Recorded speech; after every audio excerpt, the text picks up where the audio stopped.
दिया था 2010 में ये बना था। उस वक्त से इनके ऊपर एक चेक आ गया। ख़ास तौर पे जो जस्टिस बाबर सत्तार साहब की जजमेंट आई, उस जजमेंट के बाद इस हाई कोर्ट को ख़त्म करने की कोशिशें तेज़ कर दी गई। ये जो कुछ भी हो रहा है, ये उसी साजिश के मुख्तलिफ हिस्से बखरे आपको सामने नज़र आ रहे हैं। लेकिन मैं ये बात रिकॉर्ड पे लाना चाहता हूँ कि हम टूथ एंड नेल मज़ामत करेंगे और तारीख साज मज़ामत करेंगे अगर किसी ने इस्लामाबाद हाई कोर्ट को ख़त्म करने की कोशिश की।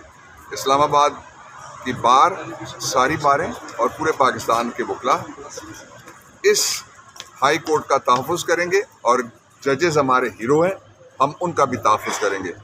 और ये अलमिया है कि इस्लामाबाद की इंतज़ामिया वो सारी की सारी लगी हुई है जो हुकूमत के और इस करप्ट राज के मुखालिफिन हैं, उनके पीछे सारा स्टेट का रिसोर्स वहाँ पे ज़ोर लगा रहा है। और इस्लामाबाद में जो लोगों के हुकूक को प्रोटेक्ट करने के लिए ऑर्डर करने वाली जगह है, वही प्रोटेक्शन से महरूम हो गई है। और आप देख लें कि क्या सूरत हाल सामने आई है। दूसरा जो इम्पोर्टेंट इशू है वो ये है कि पाकिस्तान में आपने देख लिया कि इस गवर्नमेंट के पास कोई प्लान नहीं है जिसके ज़रिए से वो कोई मिसाके जमहूरियत के बाद वो मिसाके मैशत कहते थे।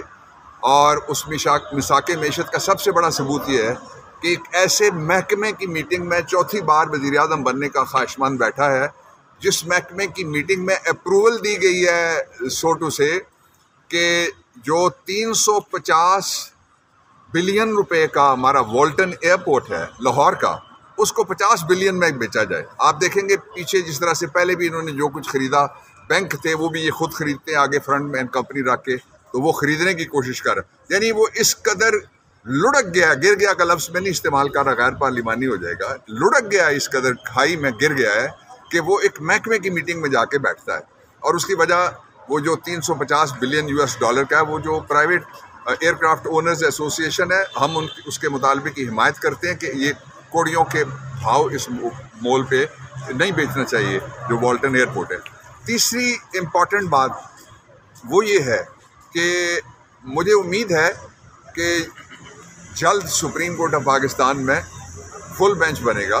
और मुझे साथ ये भी उम्मीद है कि ये फुल बेंच रोज़ाना की बुनियाद के ऊपर समाअत करेगा, इसलिए कि जजेस के लिए पाकिस्तान में माहौल गैर महफूज होता जा रहा है। जो लाहौर हाई कोर्ट के जजेस हैं, फाजिल जजेस, जिनमें ख़वातीन भी शामिल हैं, इस्लामाबाद में भी खातून जज भी शामिल हैं, और फिर बाकी जगह के ऊपर भी ये धमकियाँ अब आ रही हैं। ये धमकियाँ कहाँ से आती हैं, ये धमकियाँ कौन देता है, ये फौरी तौर पे प्रोब करके हक़ाइक़ कौम के सामने रखे जाएं ताकि ये विस्परिंग कैंपेन जो है वो ख़त्म की जाए।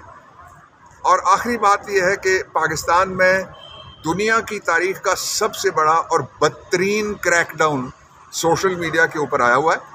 और शर्म आनी चाहिए, हया आनी चाहिए, गैरत आनी चाहिए उस गवर्नमेंट को जो खड़े होकर यहाँ पे ये कहती है कि सोशल मीडिया पे हमने, बाहर कहती है हमने पाबंदी नहीं लगाई, और फिर उन्होंने आपके ऊपर पाबंदी लगा दी है। हम इस पाबंदी को भी नहीं मानेंगे।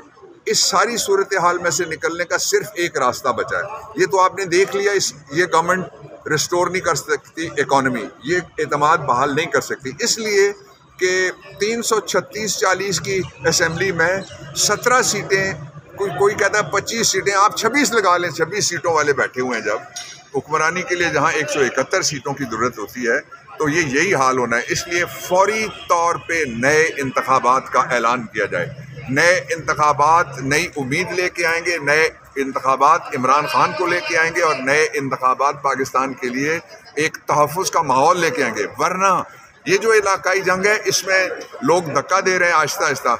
आप कुछ चीज़ें मैं नहीं कहना चाहता, लेकिन मैं इशारा ज़रूर करना चाहता हूँ कि जो मिडिल ईस्ट की जंग है उसमें मगरबी ताकतें पाकिस्तान को मुलव्वस करने के लिए लगी हुई हैं, इससे हमें बचना होगा। सर, साइफर के इस आखिरी मराहल में दाखिल हो गए हैं, क्या समझते हैं कि क्या फैसला हो सकता है? खान साहब क्या इमरान खान के खिलाफ हमारी ख़वातीन, ख़्वाह वो सनम बलोच हो, ख़्वाह वो आलिया